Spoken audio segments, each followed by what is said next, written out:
Hi, I'm Ed. This is the YouTube channel Atheist to Bird with No Cage. It's Wednesday, November the 13th, 2019. And before I started this, much of the conversation was about whether I could actually do this or not.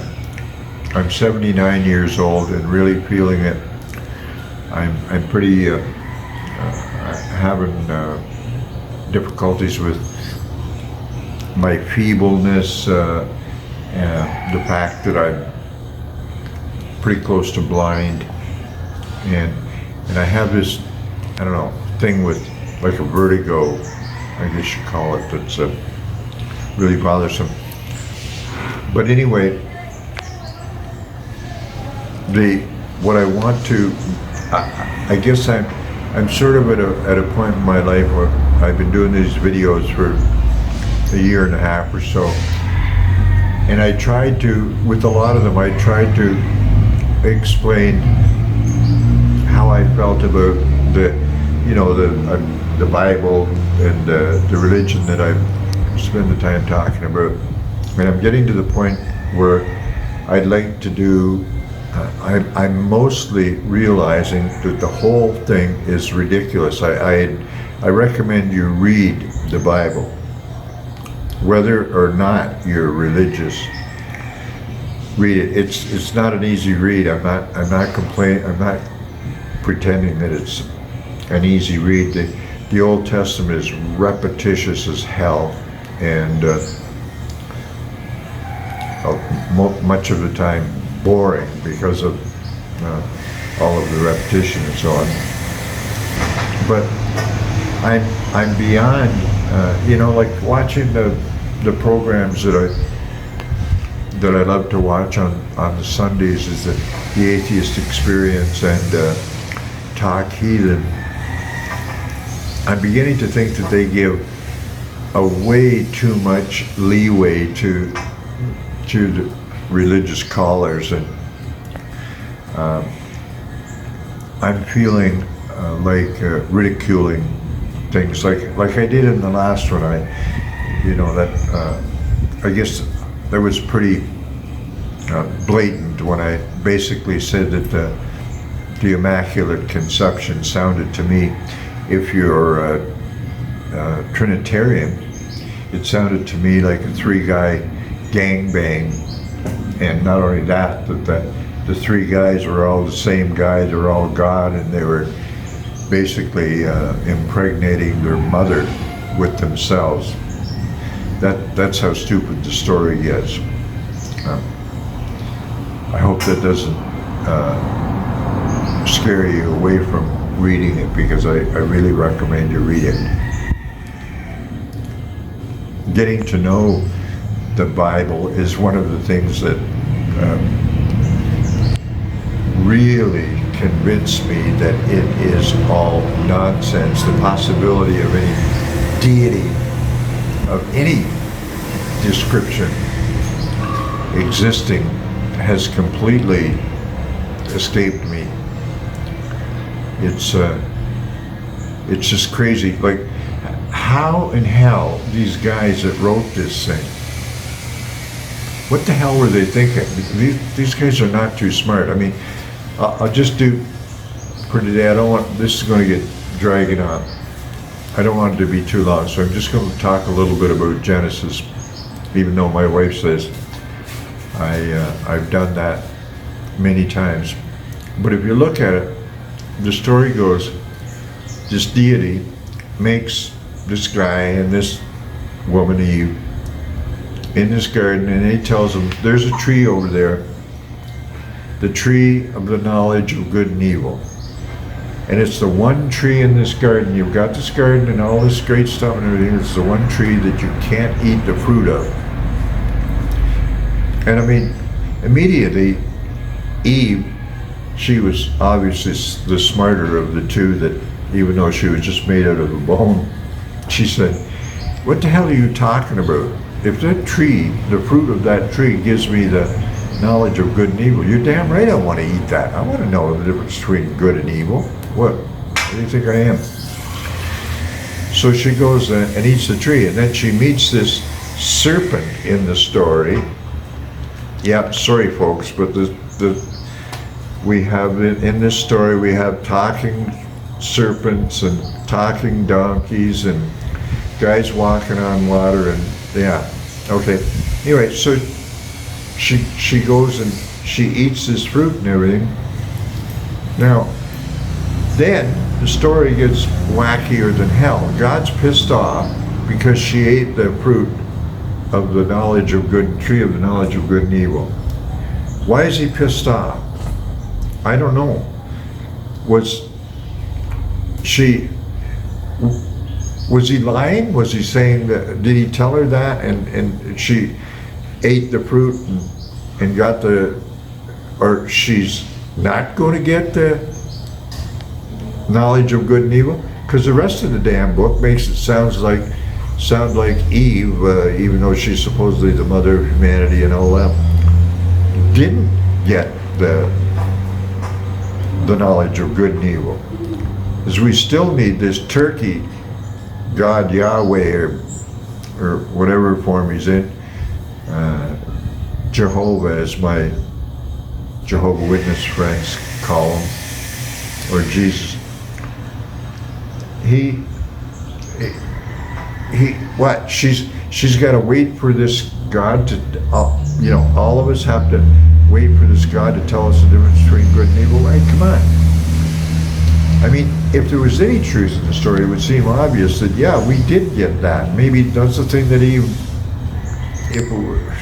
it's not true. But human beings, good and evil is not difficult. We have empathy for each other. We're social critters. It's not a big deal. It's almost always that knowing the difference between good and evil is pretty damned easy. You know, the golden rule, we treat each other the way we'd like to be treated. So, once again, the whole idea, please read the Bible. And whether even if you're already a non-believer, read it anyway. If you're a believer, please read it for sure. It'll get rid of that bullshit idea that it's true. And the good book, I mean, that's the biggest joke on the planet. The good book, this fornicating deity kills 2.5 million people in the book for no good reason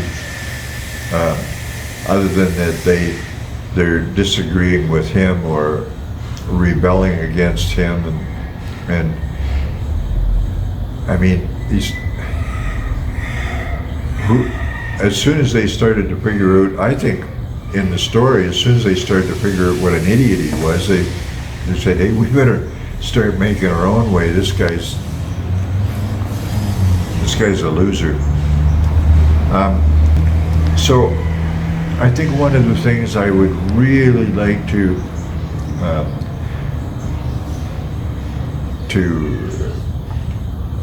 encourage in people, in all my friends and acquaintances, or especially or if you've ever watched any of these videos or anything, is please read the Bible. Read the whole damn thing. The Old Testament is a tough go, but you need to, there's so much stuff in there that you're just going to go, what the? Fornicate. Yeah, I don't use the word fuck anymore, so it's always fornicate because that's a nice Bible word and so on. But yeah, you're going to find stories that nobody's ever told you before. You know, I've already, in the last video, I mentioned, like, some of the guys that this deity sort of puts forth as his good guys, like, for example, Lot, the story I told in the last one. What a loser that guy is. When the messengers come to his home from God to tell him that the messages from God, hey, we're going to burn down Sodom and Gomorrah, you better get the fornication out of there. And so Lot, God's boy, says, or the Sodomites, of course, come to his house, and they're going to sodomize. They're going to rape the angels or messengers or whoever they are from God. And good old Lot goes, oh no, you can't do that. These guys, I already told this story, and here, take my daughter instead, do whatever you want with her, what kind of a dingbat. Then runs off to the mountains, gets in the cave, same story, I already told it. Impregnates both his daughters. And the Bible tries to make it sound like, well, it really wasn't Lot's fault. His daughters got him drunk. Like, so drunk he doesn't realize he's having sex with the daughters. I mean, I don't think I've ever been that drunk. But I've been drunk to the less point than that. Certainly never to the point where I wouldn't recognize my daughter. But no matter how drunk I was, I would never listen to some voice tell me it's okay to have sex with my daughter. I mean, come on. That's crap.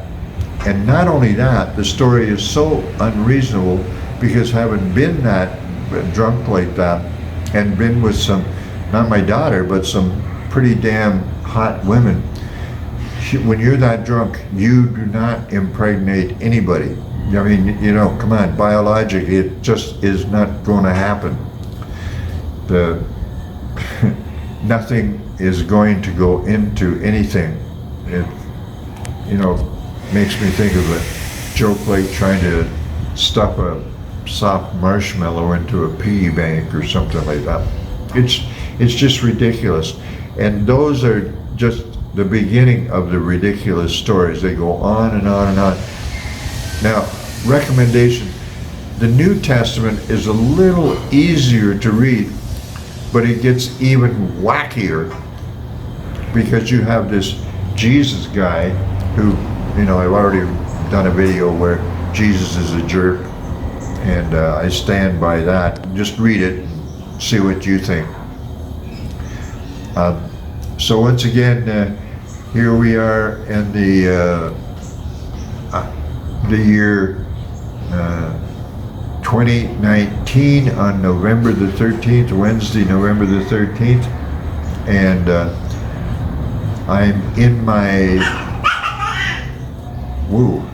ridiculing phase, and I mean, for a long time I've been doing some ridiculing.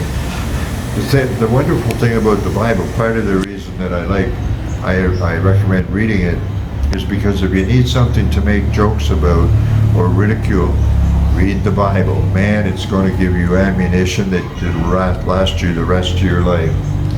So once again, please read the Bible. And thanks a lot for watching it. And that's all I'm going to do for today. Thank you.